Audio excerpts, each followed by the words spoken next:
चाणक्य, जिनका असली नाम कौटिल्य था, का जन्म एक ब्राह्मण परिवार में हुआ था। उनके पिता, जिन्हें चाणक्य का गुरु भी माना जाता था, एक प्रसिद्ध विद्वान थे। चाणक्य ने छोटी उम्र से ही ज्ञान और नीति का अध्ययन करना शुरू कर दिया। वे बहुत बुद्धिमान और ज्ञानी थे, लेकिन उनकी विद्या और ज्ञान का उपयोग समाज के कल्याण के लिए करना चाहते थे। चाणक्य ने अपनी शिक्षा नालंदा विश्वविद्यालय में प्राप्त की, जहां उन्हें अनेक विद्वानों से मिलने और उनकी शिक्षाओं को समझने का अवसर मिला। उन्होंने कई विषयों में महारत हासिल की, जैसे राजनीति, अर्थशास्त्र, युद्ध नीति और समाजशास्त्र। चाणक्य ने देखा कि उस समय भारत में अनेक राजाओं के बीच आपसी संघर्ष चल रहे थे। ये संघर्ष देश को कमजोर कर रहे थे। चाणक्य ने निश्चय किया कि वह इस स्थिति को बदलने के लिए कुछ करेंगे। एक बार चाणक्य ने मगध के राजा धनानंद के दरबार में एक सभा में हिस्सा लिया। वहां उन्होंने राजा से कुछ नीति संबंधी सवाल किए।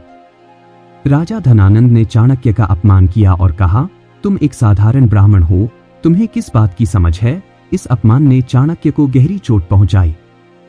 चाणक्य ने ठान लिया कि वह धनानंद का बदला लेंगे। उन्होंने अपना संन्यास लिया और यह निश्चय किया कि वे एक महान राजा की मदद से धनानंद को हराएंगे।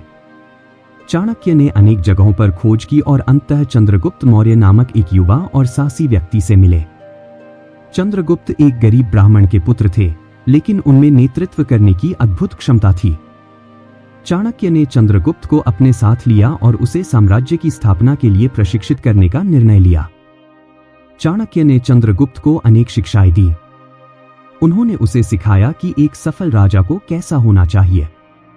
धैर्य से बड़ी समस्या का सामना किया जा सकता है। हर कदम पर सोच समझकर चलना चाहिए। लोगों के बीच लोकप्रियता बढ़ाने की आवश्यकता है। दुश्मनों को मित्र में बदलने की कला सीखनी चाहिए। चाणक्य और चंद्रगुप्त ने मिलकर अपने पहले संघर्ष की योजना बनाई। उन्होंने धनानंद के खिलाफ जनसंपर्क शुरू किया और लोगों को समझाने का प्रयास किया कि धनानंद का शासन उन्हें बर्बाद कर रहा है। धीरे धीरे चंद्रगुप्त और चाणक्य के प्रति लोगों का समर्थन बढ़ने लगा। उन्होंने धनानंद के खिलाफ विद्रोह करने का निर्णय लिया। जब चंद्रगुप्त के पास पर्याप्त सेना और समर्थन हो गया, तो उन्होंने धनानंद के खिलाफ युद्ध की तैयारी की। चाणक्य ने चंद्रगुप्त को सलाह दी कि उन्हें अपने दुश्मनों के बीच फूट डालने की रणनीति अपनानी चाहिए। उन्होंने कहा, जब दुश्मन के दिल में डर होगा, तभी हम विजय प्राप्त करेंगे। इस बीच चाणक्य ने महाकवि कालिदास से भी मदद मांगी। कालिदास ने चंद्रगुप्त की वीरता और चाणक्य की बुद्धिमत्ता का वर्णन करते हुए कई कविताएं लिखी। ये कविताएं लोगों के दिलों को छू गईं और उनके समर्थन को और बढ़ा दिया।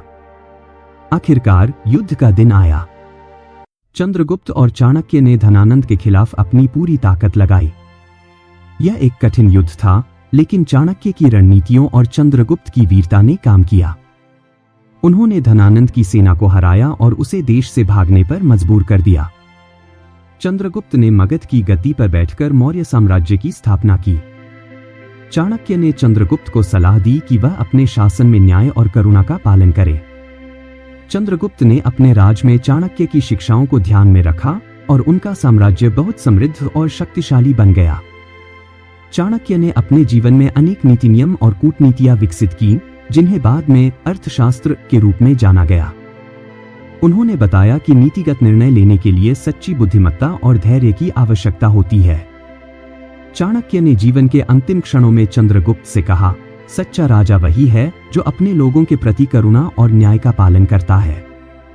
ज्ञान और बुद्धिमत्ता ही असली शक्ति है। चाणक्य की शिक्षाएं आज भी हमें प्रेरित करती हैं कि अगर हम अपने कार्यों में धैर्य और बुद्धि का उपयोग करें, तो हम किसी भी लक्ष्य को प्राप्त कर सकते हैं।